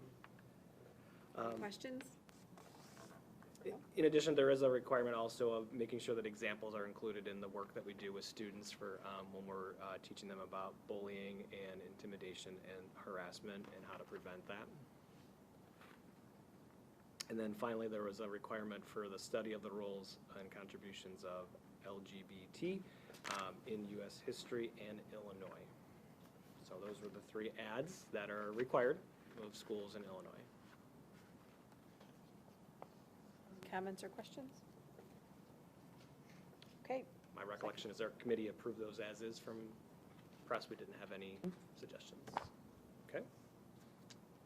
Next, we'll go to 6:150, home and hospital instruction.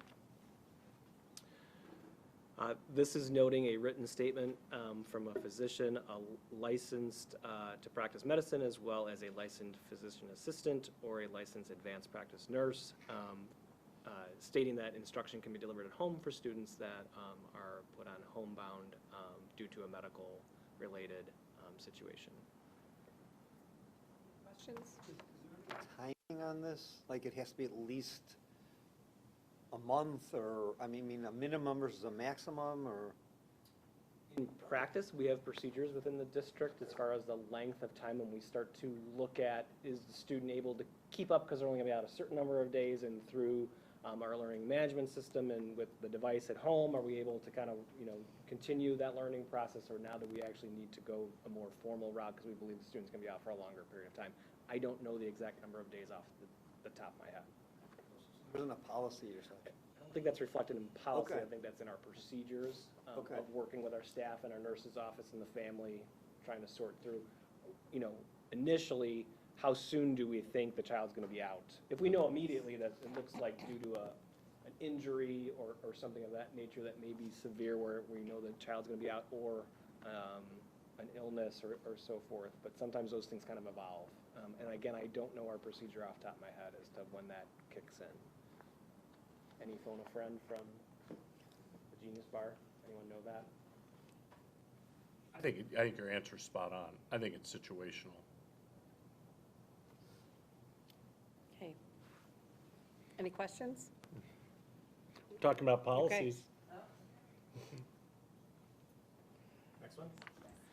Okay, 6:300, graduation requirements, additions to our requirements to make sure that we address students and help them educate them and help them understand federal student aid assistance as part of the policy noted in number 6. And then there's also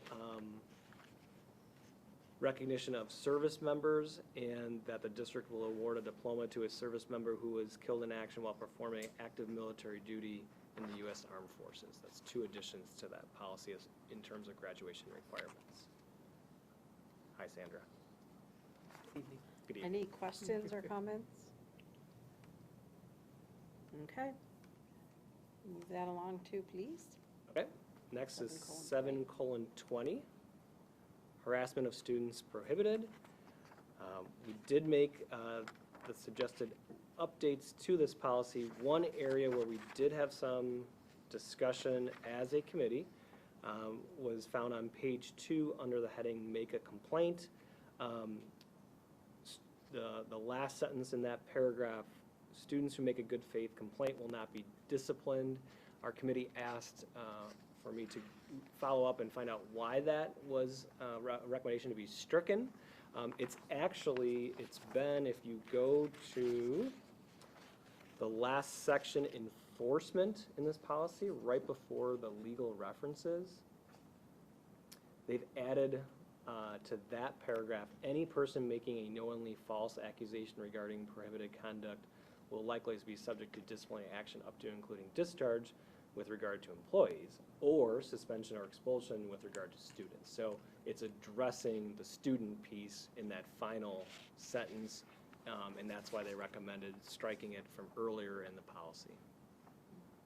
It's, you know, It's the opposite. Yeah, it's. I know. I'm just, I'm following up on what was shared with me. That was the question. We can decide, do we want to keep it in or not? And that was what I was going to present to the whole board of how we feel.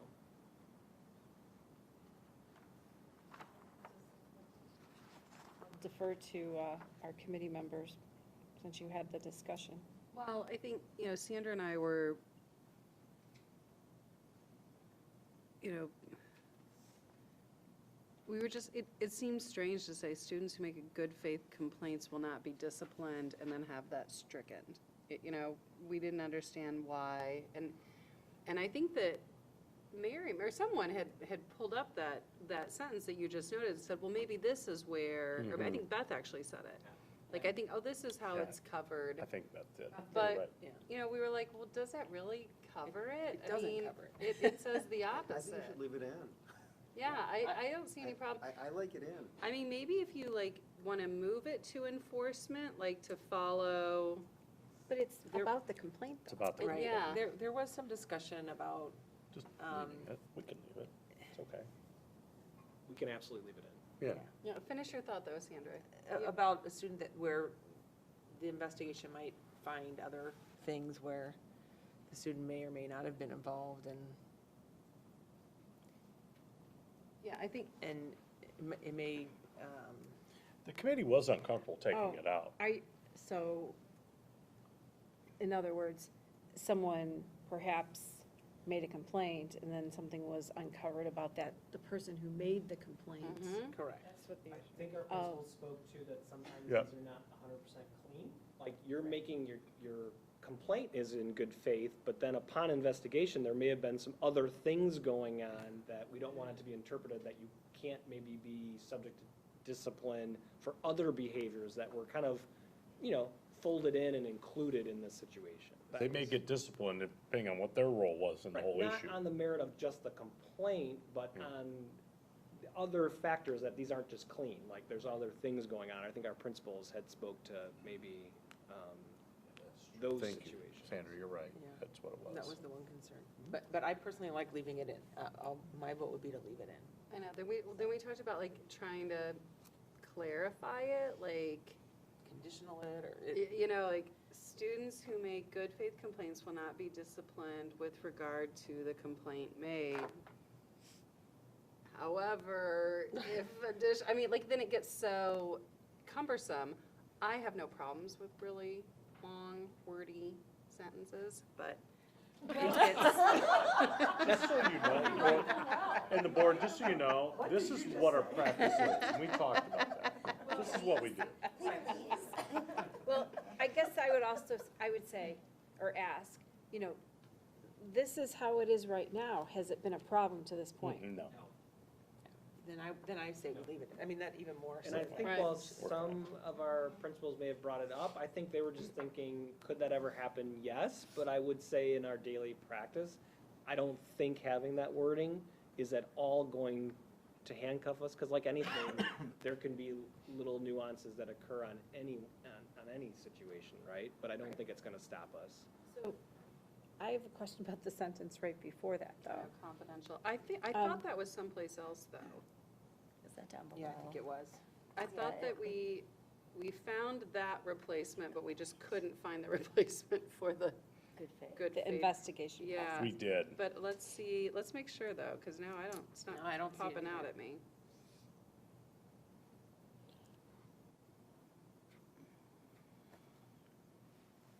I was just thinking, if someone was contemplating making a report,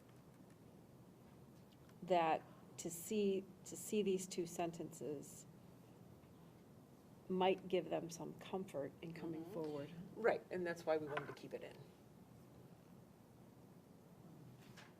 I would vote for both sentences to be in, unless there's some real reason. And I can't find the confidentiality phrase I elsewhere. didn't I'll see it. second to keep both the sentences in it. Yep.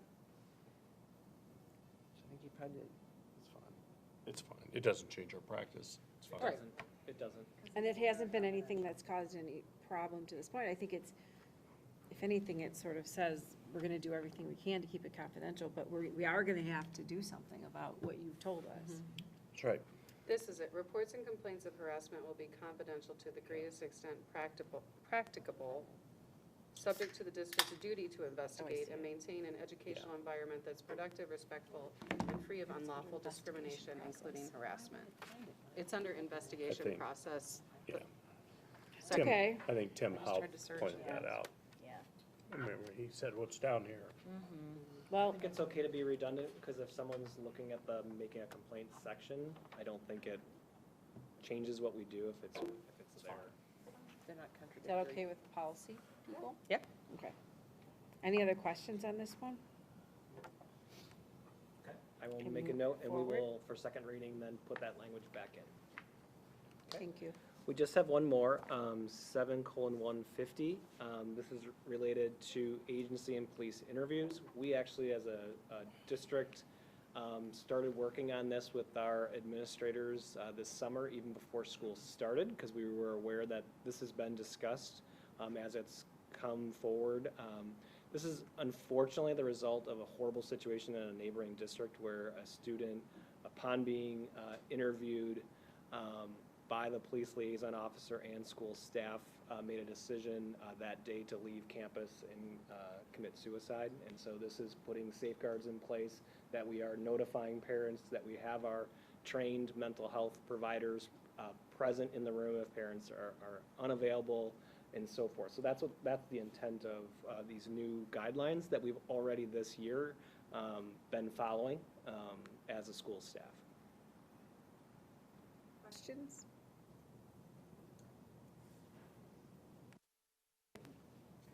Move it forward. Thank you. Thank you. Thanks for all your work. Okay, referendum update.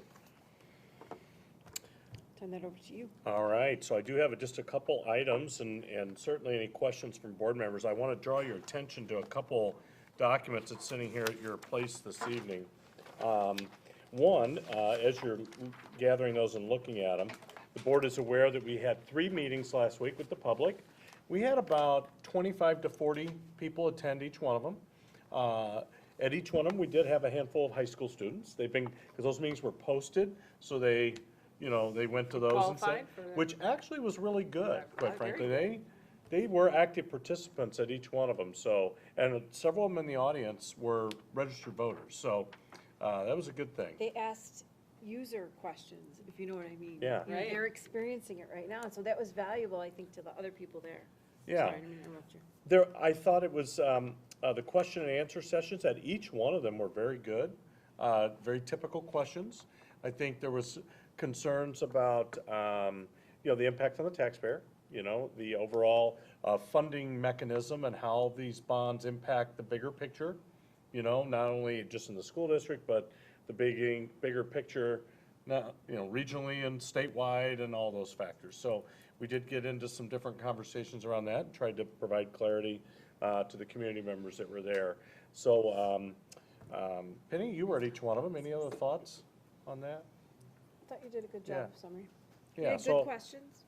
I thought it was good. And the one on Saturday was filmed, Mhm. and it will be on the website. Oh, it is up. All right, Matt was working on it today, I know. So, all right. Yeah, so if anybody asked, that was the one we filmed. And it was a good one to be filmed because there was quite a bit of questions and dialogue going on. So that was really good. One of the things that came out of, that was asked by a couple of the community members who attended, is one of the documents here I want to point to. And this is what you have here in front of you. We have not posted this yet. I kind of wanted some board feedback on it before we did. We actually had a similar document to this last time. We had not created it up to this point now. And there was a couple of the community members asked, do you have that document that shows kind of the, individual costs of some of these projects you're talking about? So this would be the document that we drafted today. And I'm certainly wanting to get your feedback on it, just to walk you through it. The front side is the high school. If you look on the left, the high school items are here with the total there. We actually divided them up by our 3 categories, the 3 priorities. That was the way we thought it might be a good way to coincide with the community conversations we're having. And so Samantha and Dave and I worked on this today to look through it and kind of organize it in that fashion to help the dialogue that's going on. Turn over in the back, you will see the same format for the middle schools, the elementary, and then, the overall summary at the bottom. Thoughts on this? 2 questions. One, is the format okay? And number 2, is this something you think we should post on the website? I mean, I'm asking that, and, I think so. I had someone call me and ask me for this. yeah. We And had I it last said- time. I said it's on the website. It's not there yet. Well, it's there there in, in it's like raw form. very, Yeah, raw. This is a summary document that's easy for people to follow I and think it's great. understand. Go ahead. My only comment is that, well, I'll speak from my perspective. Some of these things that are under the better prepare and protect, I consider safety and security as well. So I think there's some overlap. There clearly in is. each of the areas, right? There are in every single one of them. And, yeah, You look at the mobiles over on the back, I mean, that Right. too, right? right. So Samantha and I took our stab at, Dave was looking at it too. I mean, we can mix and match this, whatever, they do overlap, definitely. Here's the only thing, and I agree with you too. The only thing I'm thinking of is if there is someone who has been part of or observing our conversations and familiar with, like, the process that we went through here where we were contemplating numbers, to start moving things around like that might be confusing. Maybe there's no one that's even watching. I don't know. I think they wanted to see some of these broke down, because we were talking in big numbers, so that was, Do we get concerned that this is too much information? And kind of to Penny's point, where are people gonna say, well, why did you? Like, I think we've done a good job messaging that these are the 3 categories that we want to improve within our schools, and then it sounds like we're hiding anything from anybody, No. but this is just another layer of information that's out there. It's just, people are asking for it though, and I think we should provide it. What did our consultants say about this type of information last time? Is it too much? Is it too confusing? their opinion would be it's too much. So, To Gavin's point, exactly. Yeah. I'm just telling, that's what they said. But I mean, our Consultants. consultants, yeah. Yeah. is there a way to put it on the FAQs, like, which question of these 10 questions got asked at our 3 meetings? Like, Well, the question was, where's the project detail and the dollars Yeah. That was the associated with question it? I was asked. So, okay. and so we Couple could people. do possibly something on the website where it says, detailed information is available on request, just let us know and we'll send it to you. Or, I My gut is to just put it there. I think so too. I think 'Cause if I people think- want the information, they'll look for it. If it's too confusing, they won't look for it anyway. Do we put it in the FAQ? I mean, that did come from that. It would be generated from that. Yeah, maybe. I mean, I definitely think building the classrooms and demolishing the mobiles is the same thing and is all safety. But it is kind of other things too. That's, adding the space is safety. It's a combined thing, taking the mobile down and adding the space. What about, I just clicked on the projects tab. And what about at the bottom of that page? Just have a link. Only because I'm just equating it, if you go to Barrington High School, and you go to the Yeah. bottom, there's click here to view full list of BHS projects. So if we had a similar link at the bottom of the projects, Yeah. on those- page. It's those three items, right? 3 priorities. Samantha, do you see right that? down here. She's saying post it down at the bottom in a link. Under Right. FAQ? No. Like under No, under projects. When you go to, So I click projects. Now Click look at projects. those 3 priorities. and the first page that Down at comes the up bottom. is a summary.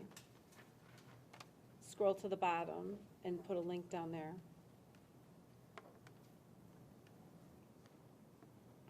That would fit there, because that's the 3 main priorities, and that's how we have this organized. Is there any way to condense any of these categories? Well, so in contrast, why don't you go to the Barrington High School tab? And then scroll down, then on the right, you'll see click here to view the full list of BHS projects. So this is what we're providing. There's a dollar amount. And then all of this information we'll be requesting, people are requesting more detail. So So this is we some of could the- collapse it a little bit more, but I'm not sure where the happy medium is,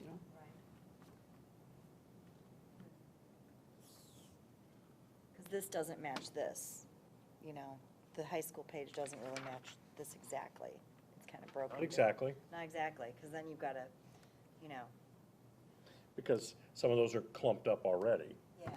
I don't know, that we didn't do that for that purpose. We basically, this was a model of what was there, we did last time. And we basically just organized it in those 3 priorities. That's all we did, and took out the things the board removed from the last referendum. So is there any way to not put them under the 3 categories? I mean, We can organize it any way you Just- want.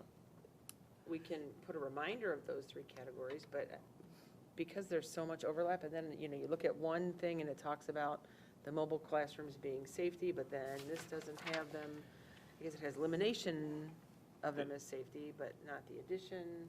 The only thing is, everything we've been sharing has been on those 3 priorities. And I'm not suggesting that we don't list them, but I don't know. I know what you're saying, because there's overlap. I get You it. could put like 3 numbers here, like a safety total, a repairs maintenance total. The other category is the ones people want to know the answer, right? If we're like on the high school page, like how much is the build the addition, how much is PE wellness, how much is design work, how much is Field of Dreams, and how much is those biggies are the ones people are asking about, right? There wasn't, I didn't get any there were a specific couple questions. specific things asked on Yeah. Saturday. Yeah, People were asking for the detail Field of Dreams. yeah. on Saturday. That was Saturday, But- right. The requests that we got at the other information sessions were, It's just this. I think that partially probably because this is what they're used to seeing, because this is what we've provided last time. I just think this is confusing, personally. But Mike, how could we get at providing the information?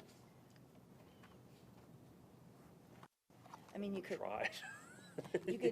tie it to the school sites and put it attached to that, because then it's matching, because this doesn't match that is the only thing.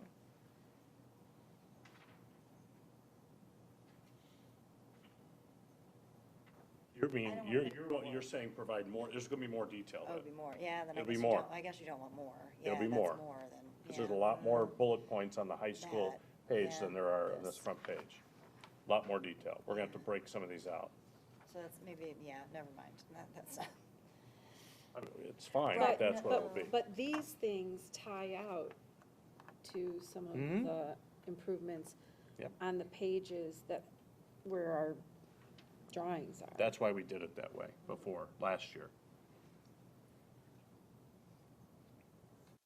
We do not have to organize it by category. That's just something Yeah, Samantha and I were thinking about today, and I said, why don't we just put it in the three main priorities? Because that's really a lot of the dialogue that's going on, Then it matches, yeah. and every So- conversation I'm having. How about, here's just an idea, on the page, that projects page again, it says safety and security, these are the headings, safety and security, learning and environment modernization, infrastructure and life safety upgrades. What if those were the things reflected here? Essentially what they It's are. the same Because thing. you could word them, you but could change you the could wording, change but the that's wording. essentially. But it's, they don't, learning environment modernization, prepare our students for their bright futures.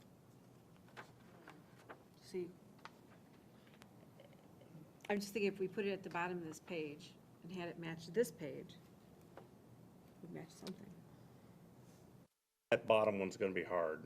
I mean, I'm not saying, I'm still thinking about just putting the link at the bottom. yeah, me too. I think, well, anyway, whatever you'd like. I'm not sure I know the answer. I trust Brian and Samantha to figure it out. Hmm? I trust you to figure it out. We thought, I mean, so based on all three of those meetings, this was a easy way to fit the dialogue and how the community conversations are going. That's just what Samantha and I thought when we were talking about it today. Anything else, Samantha, from your, The only thing I would say is to just keep in mind, we're not getting like a flood of people asking us for this. It's a select few people. So, I mean, I'm fine with posting it at the bottom of the page, like you said, or if we want to send it individually to people. I know someone at one of the meetings sent me her email asking for it, whatever you guys are most comfortable with. It's not a ton of people, though, who are asking for this. I would agree with that. Right. Now, and here's the thing, if somebody wants more detail than this, we'll sit down and talk with them. And we'll break it out even further, right? If that's what they want. You know, individual, right? Happy to do that.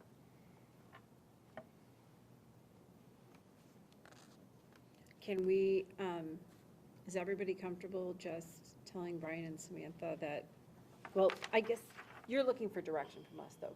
Do we want this posted on our website someplace? That was the first thing I asked. That's the question, so. I'm not opposed to having something posted. I mean, it's already there, it's just not in a convenient form for people to That's get at. So exactly it's right. not like the information's not there. We might as well make it easy for people. So is there anyone opposed to this, to adding something? I'm opposed to this format. I think it's too confusing. Okay.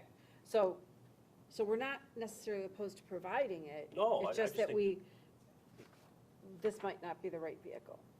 Okay, so, is, hearing no one else comment, I'm gonna. I agree with Gavin, yeah. Okay, so, How do you want it organized? So- yes, We had a shorter list when we did it in the summer, didn't we? It was a smaller, like by dollars when we were voting and tabulating, and it was, and some of these things, well, you'll see the protect our, I would say that a lot of some of the things under the protect the community's investments were level one. And that is one thing that I think that my takeaway from our last referendum is that we hadn't explained what level one was enough. I wouldn't go back to levels because this. No. I would not go back there. But that's why you're seeing some different things. okay. Oh, so it's further broken down, right, is what you're saying, so. Well, I think we could in the high school, I I think mean, just reading these, 4 or 5 of them could be combined into one, and then put one number instead of 5 separate numbers. Like, look at the bottom 3 or 4 or 5, plus improved traffic circulation for 116,000. You could put that with site infrastructure improvements. I mean, that's just my opinion. Simplify it. How about we do this? Why don't we take like the night or a couple days to each kind of reflect on this and then send Brian our ideas? Sooner the better. Is that okay with Because everyone? I'm holding off some people right now, just, I mean, no. I told them we were talking about it tonight, so I said, okay. I mean, you could send it to them, but I'm talking about what we're posting on the actual site itself. I mean, if you're uncomfortable with that, I mean. I'm not, I'm just saying, I would say by the end of the week, I want to try to get this wrapped up. But in order to have something that we're gonna post on the site, Brian Mhm. needs to hear from us. Oh, of course. So can we all commit to reviewing this, and if we have comments, send them to Brian? Yes, ma'am.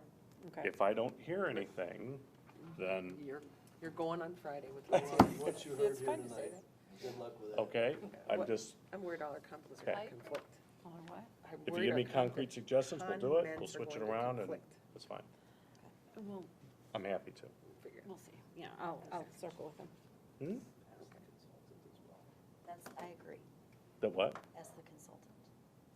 He says not to put He it said out. don't put it out there. But tell them Is we're there a putting them way out to- there, is there so a- is there a way you can help us? Sure, we can do that. That's Do it appropriately. Samantha, we could do that. If the board Let's- wants to put it out, but how to do it Let's do that. appropriately. Okay, that's a good suggestion. We'll do that. We did not do that today. I would do parade, I'd do parade.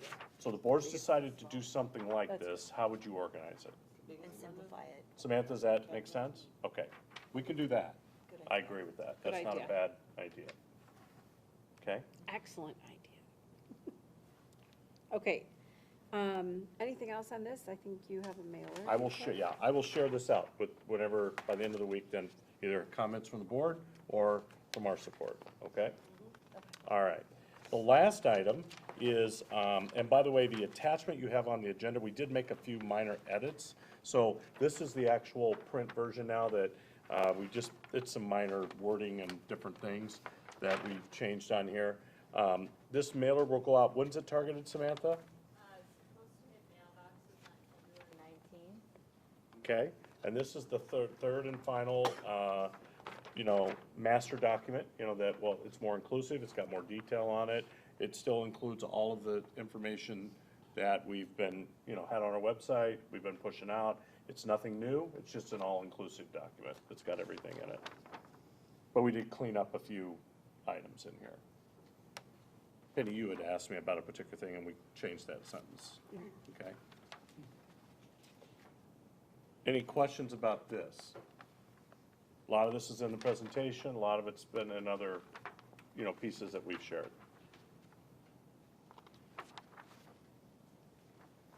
We okay with this? Awesome. Thanks to Samantha and Annie, the communications team, putting this together. They've done great work, so appreciate that. Okay. If I'm remembering right, Saturday at Station? It is, 9:30. Is our next get-together? And then after that, it's not till the following week at North Barrington is the final one then, the following Wednesday. But we have a board meeting before that, so. Okay, anything else for Brian and the referendum? Okay. Future agenda items. We will have the budget back on there as well next time. Yes. School calendar? Yes, I had sent that information in my weekly update last week, and if there's any questions from that, please let me know, but we will have that on as an item for discussion at that meeting, and then with a vote after that, okay? We're a year ahead, remember, which is a good thing. Okay. If you're gonna have the transportation, there's probably gonna be an action item for the transportation, would be my guess. That is correct. We're anticipating that. So you think that we would have an action item or a discussion item with an action item at the following meeting? Normally, we don't take action the first time we're reading. I think from a timing perspective, correct me if I'm wrong, I think we're gonna have to have an action item, but I will make myself available for any board member that would like to discuss at length, if that's okay. So knowing that, could you please make sure that anything the board's gonna need to inform those questions be included with your update on Thursday? I would suggest that if you haven't already, look at the Finance Committee agenda from today. There's a preliminary document there, but it probably will have some minor tweaks based on our conversation. So that's a pretty good indication of where things are gonna fall, but it won't be exactly as it So currently reads. I don't see any attachments for transportation. Oh, I thought it was on, oh, no, No, we it's printed closed. it. I'm sorry. No. I will get it out to you. No, closed. Go all It's the way under the down. closed session tab. Oh, There it is. oh, okay. Didn't think to look there. Yep. So you'll get an idea of where things are at, although we discussed some, yeah, But maybe I a also- tweak. it goes into our budget conversation more importantly, so I think we will discuss it. Yeah, through the budget. During the budget, but I Okay. think there'll be an action item. Okay. Okay, If everybody's okay with that. okay. Is there a motion to maintain confidentiality of closed session minutes from January 28th? So moved. Second. Roll call, please. Leah Colister Lazari, Yes. Mike Shackleton, Angela Wilcox. Yes. Barry Altshuler. Penny Casimir, Yes. Gavin Newman. Motion passes. Is there a motion to consider approving the confidentiality of closed session minutes from February 4th? Second. Roll call, please. Mike Shackleton, Angela Wilcox. Barry Altshuler. Penny Casimir. Yes. Gavin Newman. Leah Colister Lazari. Yes. Motion to adjourn. So moved. Second. All in favor? Aye. Motion passes. Thank you very much. Too bad. See that timing?